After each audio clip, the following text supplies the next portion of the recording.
Hi, and welcome to Trans World. I'm here to interview the FTM rapper Ren Anonymous. Ren, could you please tell us your name, age, and a little bit about your journey between the sixth grade and your senior year of high school?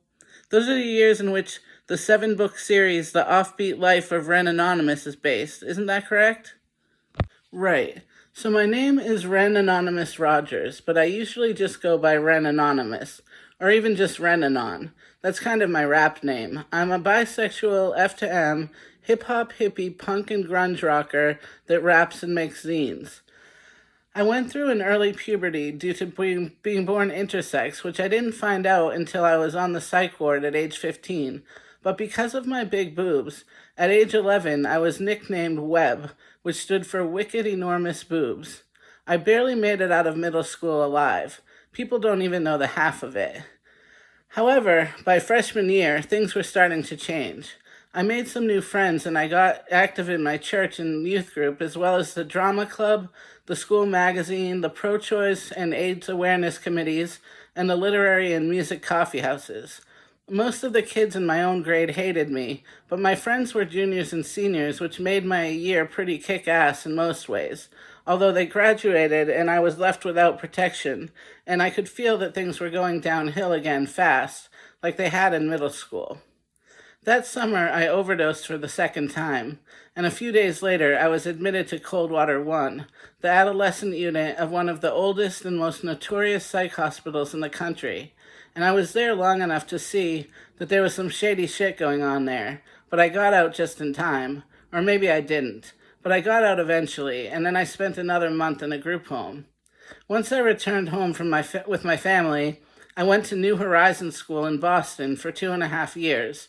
It was a small alternative school for smart and creative kids with problems like mine, and that place really saved me. For one, it helped me realize that despite the fact that I was failing most of my classes in public school, I was actually very intelligent and capable and had a lot to offer the world. And it helped me to learn to love learning again. It also helped me to open my eyes to all of the diversity in the world and to see how special we all are. One of the ways that New Horizons School was different than public school was how accepting they were of the GLBT community. About 40% of the students and teachers there were GLBT identified, and they accepted me as I questioned not only my sexuality but also my gender.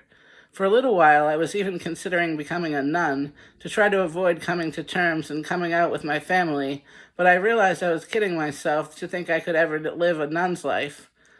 Our teachers supported us and took us to pride parades like Glisten conferences and GLBT Valentine's Dance, and I was part of the diversity committee and got to take all kinds of creative classes with hands-on learning that turned me into the artist and writer and rapper and zine-making freak boy that I am. It has not been easy. Every day of my life was some kind of crazy adventure or challenge, never a dull moment with someone like me.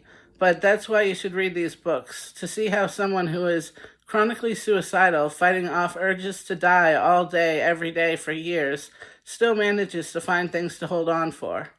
I hope you will consider reading my story. The series is called The Offbeat Life of Ren Anonymous by Jymi Cliche. Thank you, Ren. You've lived a very exciting life. Do you have any words of advice? Well, as my hero Hard Harry from Pump Up the Volume always says, talk hard. Talk hard. I like it. Thank you, Ren Anon, for your time. Would you like to read one of your poems? Sure. How about this one I wrote in English class when I was doing my paper on Andy Warhol and Basquiat? Andy Warhol in a world so small. You have so many paintings. Where did you get them all? At the mall? Your images are all the same, manufactured in a lane, untamed by the dame of Marilyn herself. With all her fame and wealth, she sat on the back shelf until Andy came along and sang her a song like she was an icon all along. But they smoked bongs and wore thongs, and they were fashion swans with perfect lawns. Everyone wanted to be in their world.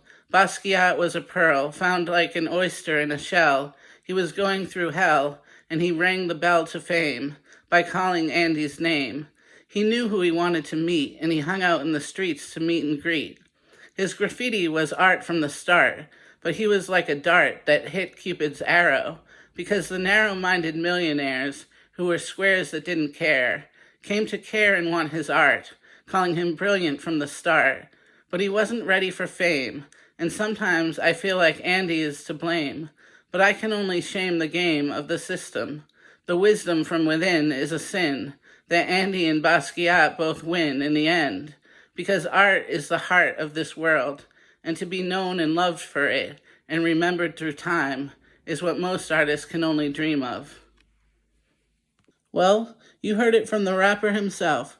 Check out this series based on this colorful character, The Offbeat Life of Ren Anonymous by Jymi Cliche.